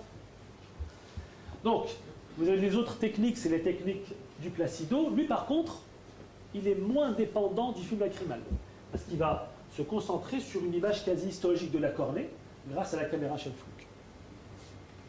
Donc là, on va mesurer en fait des rayons de courbure réels et non approximés. Donc la combinaison Placido et Scheimpflug, c'est ce qu'on appelle la merged topographie. Vous retrouverez ça dans des nouveaux topographes. Des topographes qui existent depuis longtemps, mais qui n'ont pas été vendus réellement. Et là, depuis ces dernières années, on a un vif regain pour cette double topographie qui existe sur le topographe de Thomé, le TMS5. Donc voilà ce que nous donne la topographie en TMS par exemple. Vous avez, comme dans tous les topographes, vous faites la carte que vous voulez, mais en règle générale, vous aurez l'élévation antérieure, postérieure, la topographie pour la carte axiale du pouvoir optique de votre face antérieure et la pachymétrie. Donc ce qu'on va rechercher avec cette topographie-là, parce que c'est un topographe entre guillemets dit d'élévation, on va rechercher l'altitude. Donc voici ici deux images d'une même chose. Cette montagne est représentée en 2D ici et en 3D ici. Donc on va rechercher en fait le profil du terrain. Et ce terrain, s'il va accidenter ce terrain, l'épithélium de votre cornée va avoir tendance à régulariser, à masquer en fait les irrégularités de votre cornée. Donc voilà une topographie d'un patient qui était candidat à la chirurgie réfractive. Donc pour passer brièvement sur la topographie, c'est pas le sujet d'aujourd'hui, ce sera celui de demain. Si je regarde bien cette topographie, je commence toujours par regarder ma kératométrie. Elle est aux alentours de 45, 44, 45 dioptries, donc plutôt normal. La pachymétrie, c'est un 151. Donc ça, c'est un patient qui a été opéré glasique, pour une myopie de moins 3. Le patient arrive en post-opératoire avec une image comme ça. Donc ça, c'est plutôt catastrophique. Il a fait l'ectasie. Vous voyez l'ectasie ou pas? Oui. Eh bien, ce n'est pas une ectasie. C'est juste une KPS. Une KPS qui donne une image complètement erronée de la topographie de cornée. Donc dans les méthodes dites Placido comme ça, même s'il y a de l'élévation dans les Placido, c'est tellement dépendant de l'état du film lacrymal que le topographe se plante complètement quand il reconstruit l'image. D'accord? Donc ce n'est pas une ectasie, même si ici on a l'impression qu'il y a un amincissement de la cornée, mais il n'est pas réel. Mais là-bas, c'est une élévation postérieure. Oui. Il y a un bombement. Il existe, c'est pas un bombement réel. La face postérieure, d'accord. Ah oui, parce qu'en fait, c'est le pictet de la KPS qui donne cette image, une fausse image fantôme sur la face antérieure de la cornée.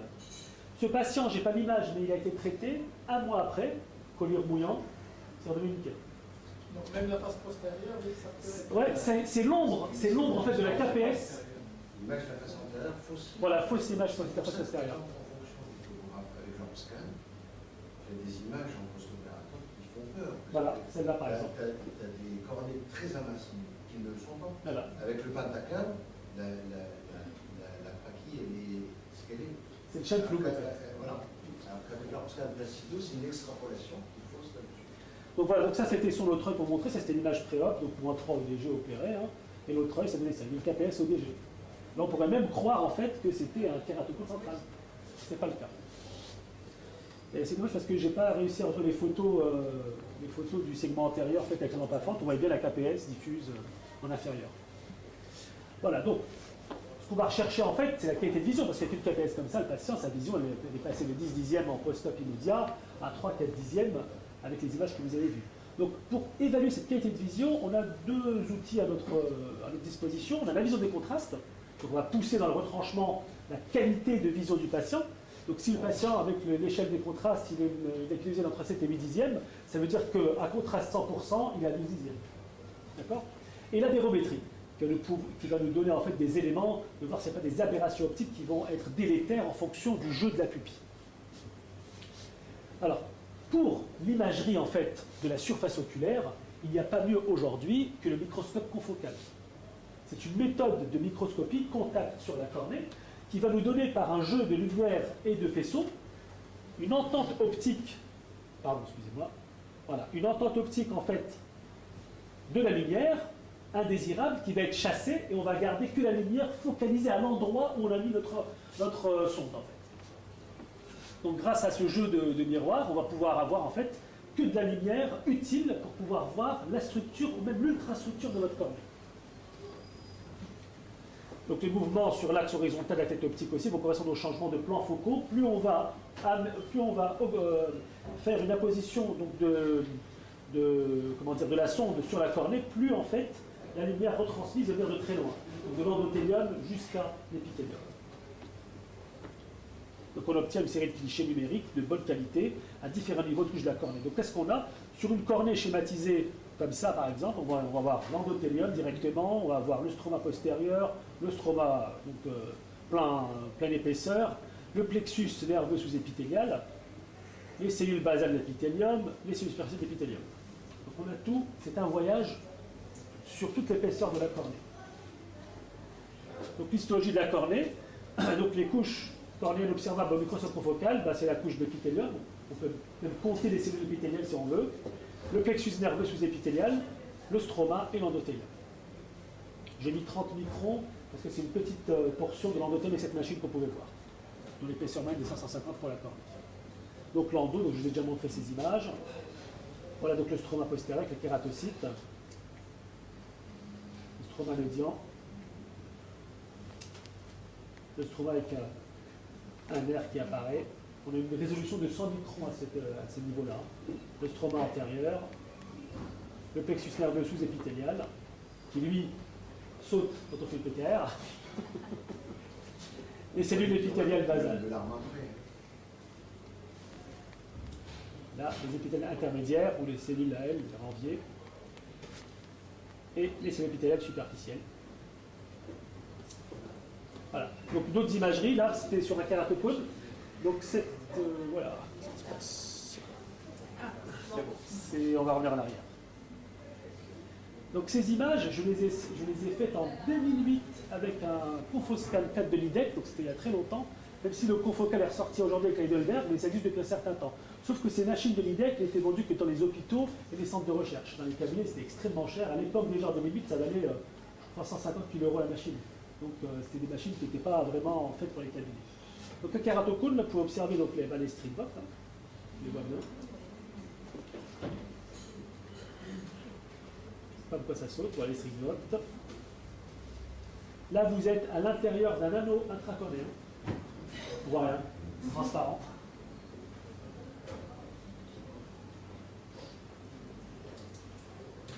Voilà. Donc voilà, pour les anneaux intracornéens par exemple, vous avez le site d'incision qu'on voit bien ici. Le femtotunnel. Et un petit bout d'anneau directement logé dans la cornée. Pour les incisions arciformes, ça va revenir. Je suis désolé, je ne sais pas pourquoi ça saute. Voilà, les incisions arciformes à femto. On voit bien ici le sillon d'incision avec une répétélisation en fait de cette incision. Il y a l'épithélium à l'intérieur. Donc on voit bien le chemin ici, le tunnel qui a été fait par l'incision. Vous voyez, l'incision est faite, pour ce cas-là, c'était les incisions faites aux femtosecondes. Elles ne sont pas si parfaites que ça. Hein. Quand on fait en confocal, c'est pas vraiment coupé au couteau, quoi. Hein. Il y a des aspérités, il y a des limites. C'est parce que le chirurgien est maladroit qu'il a torturé. Probablement. Pas le femto, c'est le chirurgien. Voilà, ça c'est un de tes patients qui a un retourné radiaire. Il est pris à 5 fois avant de... Voilà. Jean Migraine. On ne pas que le femto ne soit parfait. C'était Jean Migraine. Oui, non, mais c'est la réponse. Non. Ça, c'est un de tes patients qui a un retourné radiaire à l'un. Donc voilà, donc on voit bien l'incision en fait, avec l'épithélium qui s'est insinué à l'intérieur. Avec une stabilité pour ces genres de... Donc ça, c'était une kératoplastie. Donc avec l'endothélium, donc on a fait une image vraiment profondeur et en superficielle. Donc là vous voyez donc x20, x40, décompensation endothéliale. Dystrophie, bon ça vous connaissez. Un corps étranger donc à l'intérieur de la cornée. Les particules, corps étrange intrastromo. Alors ces particules-là, on les a faites sur des patients opérés de l'ASIC. D'accord? Ce que vous voyez là en fait, c'est des images qui n'ont jamais été diffusées, parce qu'on les a pas diffusées. C'est des petits bouts de verre du cône. Du cône. Oui. C'est pas des kératocytes. Hein.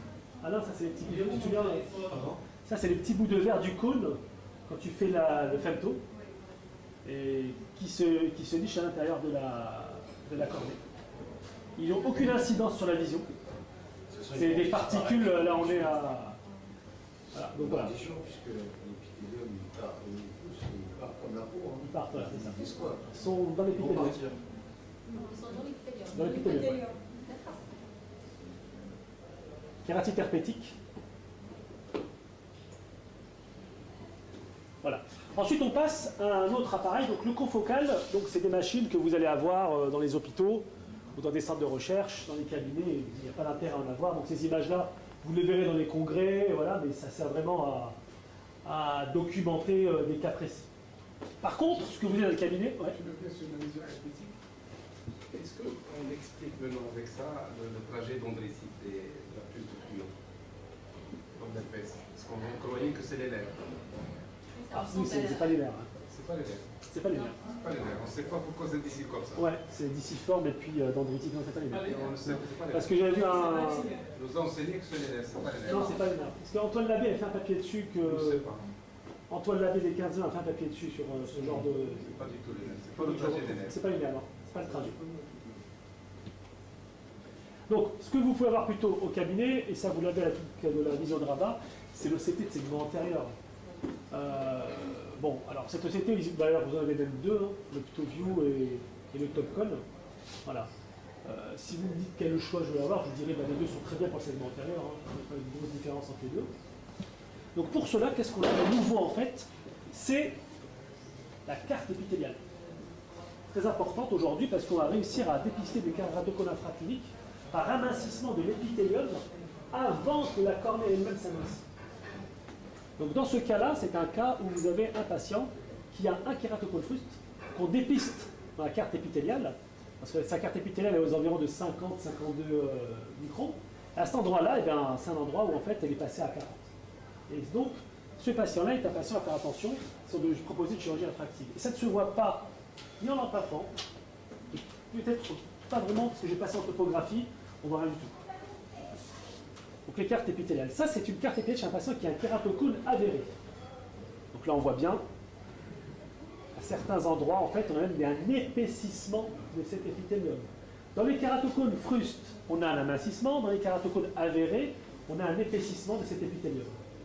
En regard, en fait, de l'ectasie kératoconique. Voilà, de toute façon, ça vient combler les endroits. Exactement. L'épithélium, c'est un vrai régulateur. Est-ce que tu as fait des mappings épithéliales sur des anneaux? Même on regarde de l'anneau, c'est mince. Oui, Oui, bien sûr, c'est l'anneau des... Donc, tu as chez les hypermétrophes, tu as un bouchon, puisqu'on creuse en périphérie, tu as une augmentation d'épaisseur. Et pareil chez les myopes, tu as une augmentation d'épaisseur centrale des épithéliums. on regarde tout l'anneau. L'épithélium a tendance à venir s'insinuer à l'intérieur. Oui, ça va. La déformation de l'anneau. On dirait qu'il y a le tactisme entre le stroma et l'épithélium. Quand le stroma est écrasé en bas, l'épithélium réagit en haut. L'épithélium, il a un rôle. C'est son pouvoir optique en fait. Il a un rôle de modulation, il a un rôle de régularisation. Donc, quand tu mets un anneau, ce que tu cherches avec ton anneau, c'est à déformer la cornée pour compenser un kératocone. Donc on regarde la pression qu'exerce l'anneau, il n'est pas illogique que l'épithélium cherchant à régulariser s'amincisse au regard de l'anneau. L'anneau, tu l'as mis pour déformer la cornée. La tension que fait l'anneau aussi. Ça explique les régressions, par exemple, chez les hypermétrophes. Il va bien, tu vois une régression, tu lui fais ça, tu vois en regard la partie périphérique une nette épaississement. En pratique courante, est-ce que le CT entre dans le bilan standard? Pas encore. Pas encore. Non, honnêtement, non. Quand on a un doute sur un kératocone fruste, on va en faire un pour vérifier l'épithélium, sinon Si ça partie de l'arsenal. une kératométrie avec une image un peu limite et que tu viens confirmer avec un investissement devant cette image limite, là, on va envoyer un Surveille là. de l'autre côté de la... Alors ensuite, donc voilà, donc ça c'est pour l'OCT de segment antérieur. Donc ça c'était un OCT de segment antérieur sur une patiente qui avait donc un anneau intracornéen que vous voyez ici, triangulaire, il y a un ring. Donc on voit ici à cet endroit plutôt un épaississement. Donc là on est de l'autre côté de l'anneau en fait, d'accord, et un amincissement de l'anneau. Alors, l'obésité segmentaire lui sert aussi à beaucoup de choses. Par exemple, chez ce patient-là, en fait, c'est des nodules de Salzmann. Donc on arrive à les visualiser pour pouvoir faire notre PTK. Voilà, ça c'est un nodule de Salzmann. Il y en avait d'autres aussi ici, on ne les voit peut-être pas très bien. Et donc ça permet de pouvoir calculer la profondeur pour faire une PTK. Donc, toujours le même patient avec des nodules de Salzmann. L'invasion épithéliale, des complications de la chirurgie infractive. On retrouve ici donc notre invasion épithéliale. Et le capot est ici. Vous avez la même chose, toujours même patiente, non, c'est une autre patiente avec un ptérygion qui passe, c'est une patiente opérée de chirurgie infractive qui fait un ptérygion et ce ptérygion passe sous le capot. Donc, grâce à l'obésité segment antérieur, on peut comprendre un peu ce qui se passe. Vous voyez le capot ici, là? Il y a le ptérygion, il est en train de rentrer, une petite vacuole là. On voit bien ici. Donc, il a envahi en fait sous le capot. Donc ça, c'est un capot qui est en train de se liser carrément. On voit bien ici en fait l'image en noir et blanc. Et là, c'est à cause du contraste, le ptérygion est ici, là on voit bien les vaisseaux. Dans 5 minutes. Autre patiente, invasion épithéliale inférieure. Donc on voit bien le bourrelet d'épithélium ici. Il va falloir nettoyer au plus vite. Donc ça, Alain l'a opéré. Il l'a fait comme on pourrait enlever un comédon. Donc Alain a pris ce spatule, il a juste appuyé comme ça et c'est sorti complètement de la chirurgie que tu avais faite. Voilà. Alors, vous avez aussi une autre machine, l'OCAS, l'Ocular Coherentiolytic System. Aujourd'hui, il s'appelle l'HDN Analyzer. Cette machine va mesurer directement l'effet conjugué des aberrations de haut degré et la perte de transparence des lignées oculaires. D'accord ? L'intérêt majeur, chirurgie de la cataracte, chirurgie réfractive, on va quantifier la perte de transparence de la cornée, on va quantifier les haze, voir quand il y a des microplies, l'incidence que ça a sur l'acuité visuelle et la qualité de vision. Donc cette machine, c'est une machine qui va quantifier la diffusion de la lumière. Donc quand on a une surface oculaire pourrie, eh bien la lumière, elle est diffusée. Et grâce à cette machine, on a un indice qui s'appelle l'OSI, d'accord ? Ocular Scattering Index. Cet indice va nous donner en fait la qualité de vision du patient. Cet indice va de 0 à 10. Quand on est dans le vert, on est dans la norme. Quand on est dans le jaune, on est dans la suspicion. Et dans le rouge, c'est complètement pathologique. Donc ce patient-là a un OSI à 0,8. En dessous de 1,5, il est admis que l'OSI est dit normal. Au-delà, par contre, c'est que la lumière diffuse énormément et qu'il y a un problème soit de la surface oculaire, soit de la cornée, soit du cristallin. Ou même, on peut aller plus loin, du vitré. Parce que la lumière arrivant sur la macula, c'est l'image qui est rejetée, qui est redonnée en fait par la machine. Donc voici une corrélation entre un patient qui a une surface oculaire pourrie, pour mon patient là, et autre chose juste à côté, donc un OSI à 6.4, on est au max là, on a explosé le budget, et ce même patient, donc je lui ai fait faire un break-up time pour savoir, et le break-up time, en fonction de l'OSI, est complètement perturbé. Donc il y a une surface oculaire qui est perturbée, parce qu'il a en fait, c'est l'arbre qui s'assèche très très vite. Donc du coup, il a un OSI qui est extrêmement élevé à cause de sa pathologie de surface oculaire. Donc vous voyez ici, en fait, ça, c'est l'OSI en fonction en fait de l'ouverture palpébrale. Quand ça se ferme, vous avez un petit carré bleu comme ça, c'est qu'il a cligné. Et là, on voit bien que c'est complètement perturbé. Ce graphique devrait être vers le bas. Donc il a un OSI qui est aux alentours de 8,69, plus ou moins un dixième. Donc extrêmement élevé, donc problème de surface oculaire. Les explorations modernes aujourd'hui de la sécheresse oculaire, par contre, c'est bien évidemment une microscopie confrontale, je vous ai parlé. Donc c'est pas donné à tout le monde, il faut les envoyer dans les CHU pour le faire. Vous avez aussi l'expression des glandes de Meibomus. On va donc, grâce à cette machine, le gland évaluateur, appliquer une pression standardisée sur cette glande de Meibomus et récupérer en fait la mesure qui est faite pour l'évaluer dans une machine après, de lui donner en fait l'osmolarité de ces larves. Donc l'expression, la fonction normale, chaque glande va expulser une petite goutte d'huile claire en fait, et donc la dégradation en fait de sa glande de Meibomus qui est obstructive, ça va l'expression d'un liquide pâteux sous pression ou peu de sécrétion. Alors ça en fait, d'accord ? Et donc il y a un grade pour cette, comment dire, obstruction en fait de ces glandes du Meibomus qui va être altérée. On aura un grade qui va jusqu'à 6, qui va altérer donc la fonction de cette glande. Donc ça, c'est des petites machines qui sont sorties. Les consommables coûtent extrêmement cher, donc c'est ça le souci. Donc je crois que ça coûtait au moins 10 € par petite lamelle qu'on devait mettre dans les yeux, donc ça n'a pas connu un grand succès en fait, cette machine. Donc le LipiView par contre, qui lui est en activité aussi avec Iguavision à Paris, c'est une machine qui va analyser la couche lipidique du film lacrymal. Donc grâce à ça, ça nous renseignait sur la fonction aussi des glandes de mébolus. Parce qu'ils font partie, comme vous le savez, de la cuisine pour la qualité des larmes. Donc on va visualiser leur structure grâce à la machine. Et on va pouvoir, grâce à ce LipiView, c'est basé sur l'interférométrie, on va pouvoir faire l'analyse du film lacrymal, du rythme de clignement et de la structure des glandes de mébolus. Tout ça avec une seule machine, en un seul clic, en une seule image. Donc qu'est-ce qu'on a? Donc qu'est-ce qu'on a? On a une analyse du film lacrymal quantitative de l'épaisseur du film lipédique et qualitative, on va observer la trame des lipides en éclairage spéculaire, comme ici. Là, c'est un sujet qui est normal, là, c'est un sujet qui est pathologique.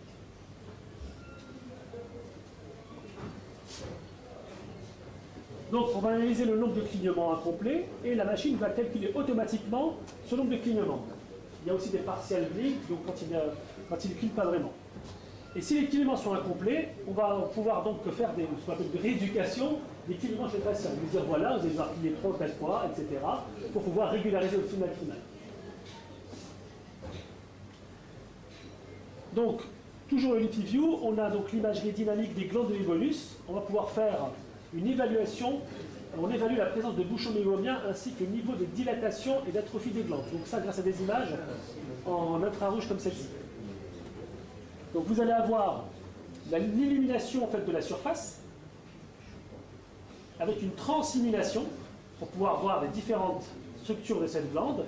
Et là vous avez donc des glandes dites normales, des glandes tronquées ou dilatées et une atrophie sévère, comme vous voyez ici il n'y en a quasiment plus, de ces glandes. Donc, atrophie sévère des glandes, retentissement sur la qualité des larmes et donc sur la surface oculaire.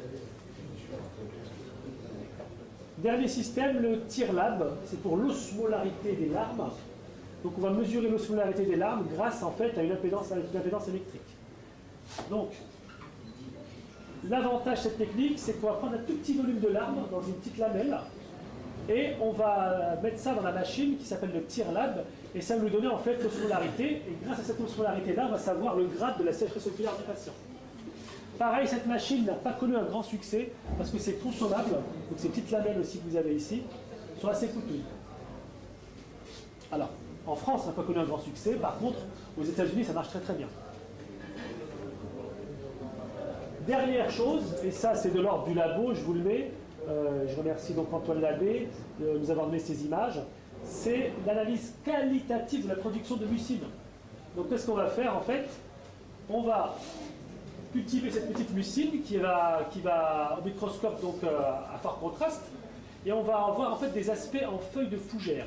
Donc si vous n'avez pas ces aspects en feuilles de fougère, c'est que vous avez des patients qui ont des kératoconjonctivites sèches et là donc on va pouvoir mettre en point un traitement pour revenir en fait à ce genre de... Donc on les rentre vraiment dans l'ultrastructure de la cornée. Donc ça nous dépasse un petit peu, c'est vraiment pour des patients particuliers dans des hôpitaux bien évidemment équipés de microscopes à balayage. Et bien voilà, donc ce que je vais vous dire sur l'imagerie de la surface oculaire, pas de la cornée, hein, vraiment de la surface oculaire. Donc c'est assez pointu. Aujourd'hui, l'appareil de base que vous avez pour votre surface oculaire, ça reste l'OCT de segment antérieur et le LipiView. Voilà, c'est les deux machines aujourd'hui pour ce genre de choses. Je vous remercie. Merci beaucoup. C'est bon, je vais mal Bon, je tiens à vous souhaiter Shah Moubarak et je tiens à remercier le staff de la clinique Navision de nous avoir associés à votre réunion. Le juge d'un peu à ma présentation, c'est le Cattenom que vous connaissez tous. Bon, le Cattenom, son nom vient de cation, qui est une charge positive.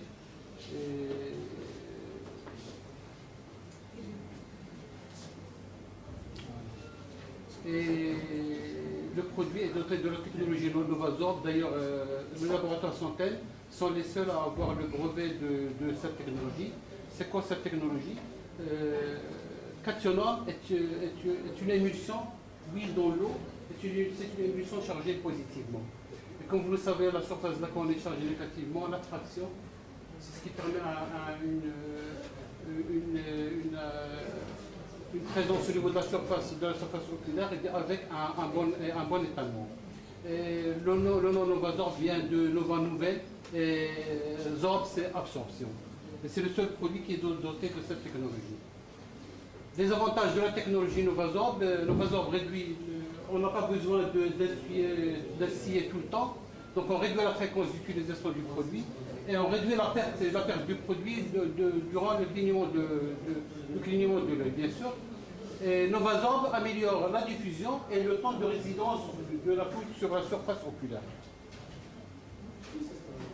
La composition de Cationorb, bon, c'est une composition, Cationorb contient un agent huileux, c'est une huile minérale lourde et légère qui permet la reconstitution de la couche lipidique, un agent cationique qui va permettre l'attraction sur la surface oculaire, un surfactant, un agent osmotique, le glycérol qui va corriger l'osmolarité, et bien sûr un correcteur du pH qui va nous permettre d'avoir un pH similaire à celui des larmes.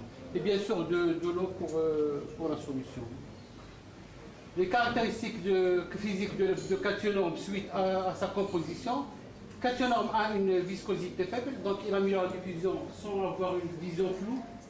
Comme vous l'avez vu en utilisant le produit, une fois ainsi le produit, il n'y a pas de vision floue comme les autres produits, les polymères, les acides hyaluroniques. Avec Cationorb, on normalise l'osmolarité avec le glycérol comme on a vu. La tension de surface avec Cationorb est de 41, alors que comparé est similaire à celle des larmes qui est à 40. Le pH il est similaire au pH des larmes, 5.5 à 7 à 6.9, 7.5. Et bien sûr, l'angle de contact, vu l'attraction de la charge positive, la goutte s'étale sur toute la surface oculaire, et l'angle avec la surface oculaire n'est que de 7%. Alors qu'avec les acides hyaluroniques et les polymères, il est de 40%, et c'est ce qui permet la vision nette avec Cationorb. Le mode d'action de Cationorb, comme c'est un produit qui contient une émulsion lipidique, c'est un produit qui va agir sur les trois couches. D'ailleurs, le seul, les polymères agissent sur l'hydratation, les acides hyaluroniques agissent sur l'hydratation et sur la couche mucinique. Le plus qu'apporte le Cationorb, c'est qu'il agit sur la troisième couche. Donc il agit sur la troisième couche lipidique, mucinique et aqueuse. Ceci a des bénéfices sur les signes cliniques. Bien sûr, Cationorb va agir sur les trois composantes du cercle vicieux de la sécheresse oculaire. Il va apporter une restauration lipidique parce qu'il y a une instabilité. Il va corriger l'osmolarité, donc on va prévenir l'apoptose et bien sûr en corrigeant l'inflammation, bien sûr avec la restauration épithéliale. Les études cliniques, la stabilisation du film lacrymal, là c'est une étude versus deux polymères, Refresh et le deuxième, je ne me rappelle plus, ce sont les deux produits de Ceralair-Brand et qui a montré que le Bricaptase avec Cationorb était meilleur dans le premier groupe ainsi que dans le deuxième groupe. Et dans le deuxième groupe versus le CMC qui est un polymère, dès la 5e minute, on note la différence qui est vraiment nette et qui dure pratiquement jusqu'au 14e jour. Et après une seule instillation.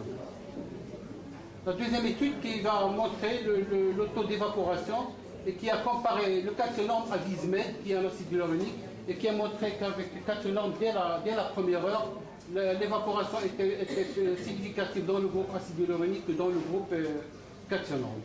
Et bien sûr, c'est dû à la couche lipidique qui va stabiliser et qui va protéger ce film lacrymal de l'évaporation.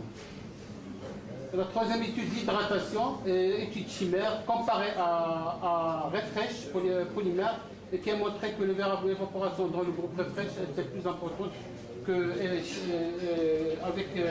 Cationorb. On a amélioré le chimère, bien sûr.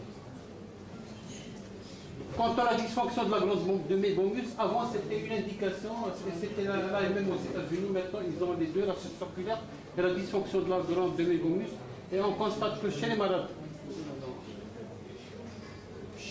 présentant un dysfonctionnement de la glande de Mébomus, on a une amélioration de 4 fois plus des symptômes de l'œil sec chez ces patients. Quant à l'osmocorrection, la pression osmolaire de calcium est de 150 à 300. Bien sûr, au-delà de 300, c'est une sécheresse qui s'installe. Comme vous le savez, pratiquement, il est le seul qui est dans ce lot. Et c'est lié au glycérol qui contient. Quant au soulagement post-PKR, c'est une étude comparée à un acide hyaluronique et qui a montré la restauration de la surface oculaire dès le 7e jour versus l'acide hyaluronique. Sur les symptômes, réduction des symptômes de l'œil sec, bien sûr au SDI.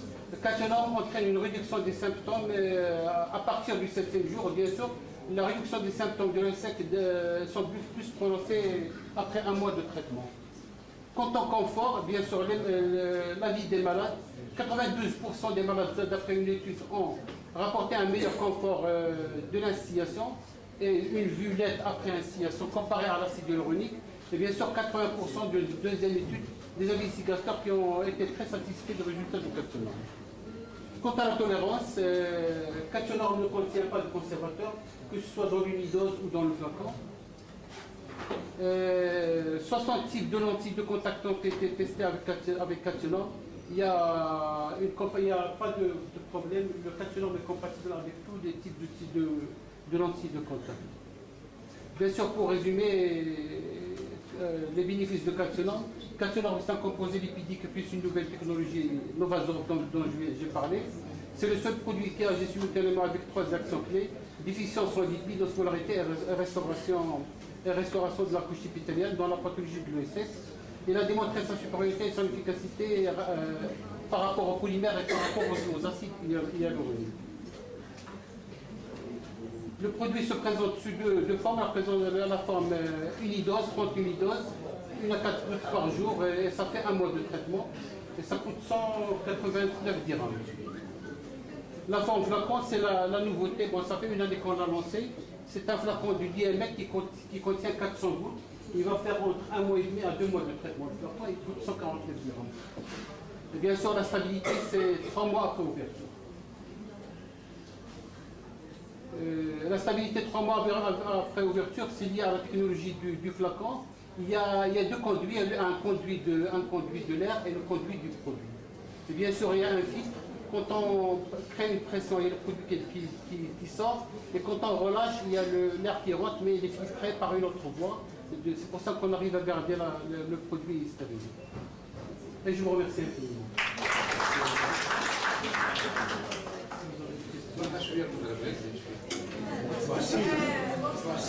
Merci beaucoup. Le temps de descendre. Pourquoi tu vas donner?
لا c'est un buffet. موضوع عمرك في